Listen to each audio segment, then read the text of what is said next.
Hello everyone and welcome to Sinful Gaming. I hope you're all doing well, I hope you're all staying safe, and most of all, I hope you're all fighting that war against the Grey. Today's video we're going to talk start collecting Warhammer 40k, and today we're going to take a look at the Combat Patrol Deathguard and how you can use it to start your Deathguard force for Warhammer 40k. In this video, we'll talk about all the contents of the box set, how we can use them to start up a Deathguard army, and what all the units do on the tabletop. We'll then take a look at some other units we can use to expand upon our force and build up a 1,000-point Space Marine army of Deathguard. At the end of the video, we'll show you a little sample army list that you can use as some inspiration to create your own army list if that's what you want to do, or indeed copy ours as well if that's what you want to do. So with that all said, let's talk about the contents of the box set, and we'll start with the HQ option, Typhus. Typhus is a special named character for the Deathguard. He's Mortarian's erstwhile right-hand man. He's the captain of the first company, and he sort of is part of the responsible people for the whole Horus heresy, in essence. But Typhus, as a character, he is incredibly tough. He has Disease Terminator armor, which gives him a 4-up invulnerable, along with Disgustingly Resilient, where each time an attack is allocated to a model from this unit, you subtract one from the damage. He's got the Herald of Nurgle, where this model can be included in any Deathguard detachment, even though you cannot normally include units from two different Plague Companies in the same detachment. This model can only carry the Plague Company Contagion if it is in the Harbinger's detachment, however. He's got Host of Destroyer Hive, where in your command phase, you can select an enemy unit within 6 inch and roll a d6 on a 2+, so a unit will suffer d3 mortal wounds. Lord of the Deathguard allows friendly core units around him to reroll ones to hit, and Master of the Dead who walk as well, friendly poxwalkers nearby and within 6 inches of this model. Each time a model of this unit makes an attack, you add one to the strength characteristic of that attack.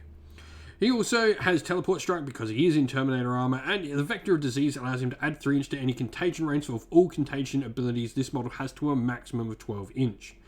He has a variety of different psychic powers as he's a psyker, and he wields his master-crafted Man Reaper Sire, which, if he chooses to use the Cleave profile, has +2 strength, -3 AP, damage 3, or he can use the Sire profile for +1 attack, -1 AP, damage 1, but each time an attack is made from this weapon profile, you make 2 hit rolls instead of 1. He carries Blight Grenades, and he's got a really good standard Marine profile of Weapon Skill plus Skill 2+, Strength 4, Toughness 5, 6 wounds, 6 attacks, Leadership 9, and a 2-up save. So just a really useful, not only decent piece in a fight, but a really good sort of beneficial or a buffing piece for your army as well. We then get the Biolus Purifier, who is a elite choice for the army. He's got some cool rules where he's also got Disgustingly Resilient. He's a Black Rax, well and friendly bubonic. Start his units within 6 inches of this model. Black Grenade models in that unit are equipped with have an armor penetration of -1 and a damage characteristic of 2.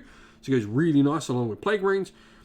Foul Infusion, where once per turn at the start of either your charge phase or the fight phase, you can select one friendly Plague Marine core unit within the 6 inch of this model until the start of your next command phase. Each time a weapon is made with an attack from a melee weapon by a plague weapon, an unmodified 6 inflicts a mortal wound in addition to any normal damage. So he really is pretty good at buffing up your Plague Marines. We then have 7 Plague Marines inside the box set, and they come with a bunch of different weapon options. Plague Marines have so many different weapon options they can take. It's too much to go into in one little video, but there is a ton of different weapons available to them. You can take things like the Bubonic Axe, Demonic Plague Blades, Flail of Corruption, Mace of Contagion, Plague Belchers, Plague Knives, Plague Spewers. They've all got Blight Grenades, a Blight Launcher in there as well.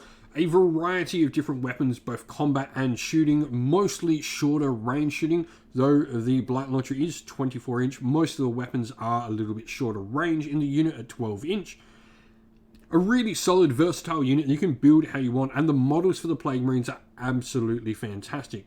Not forgetting they have Disgustingly Resilient. They can take an Icon of Despair, where each time in your morale phase, you roll a d6 for an enemy unit within engagement range of the bearer's unit, and on 4+, they'll take mortal wounds.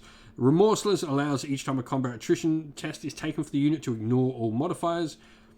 And Vectors of Death, any Plague Marine equipped with 2 melee weapons has an attack characteristic of 3 instead of 2, which is really nice.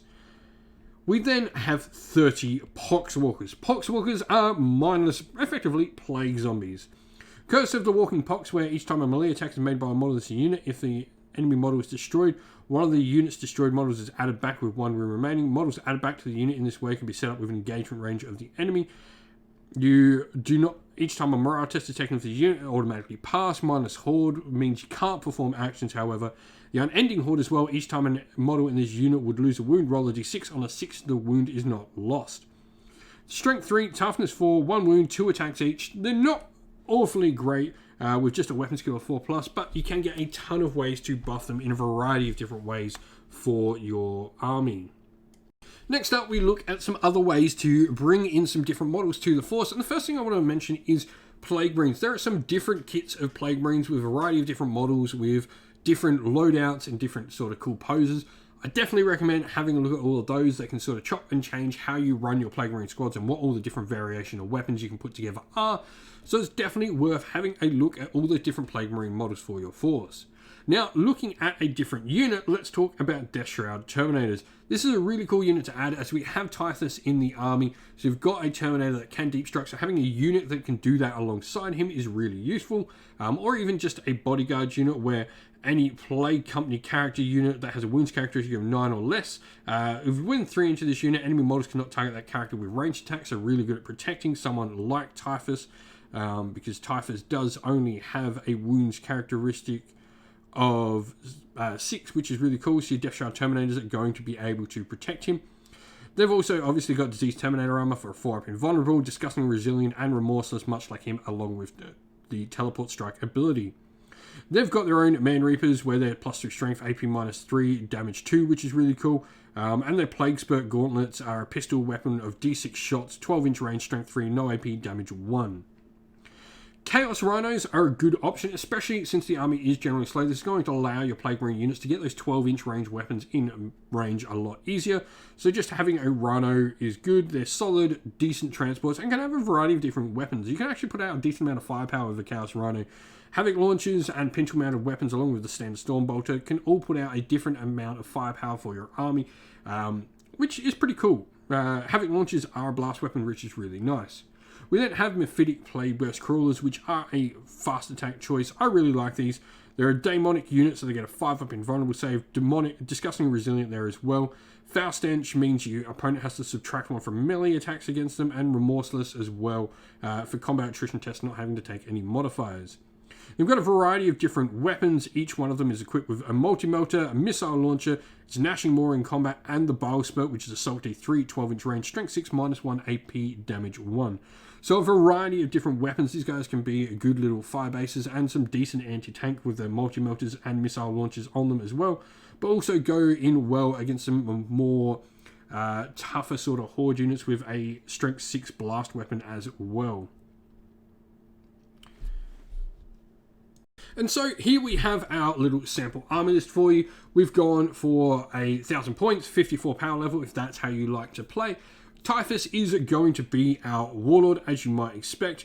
We've gone for the psychic power on him, which will be Putrescent Vitality, which is a really cool psychic power that's going to allow him, which is a blessing. If manifested, select a friendly Deathguard infantry unit with an 18-inch. Until the end of your next psychic phase, you add 1 to strength and toughness.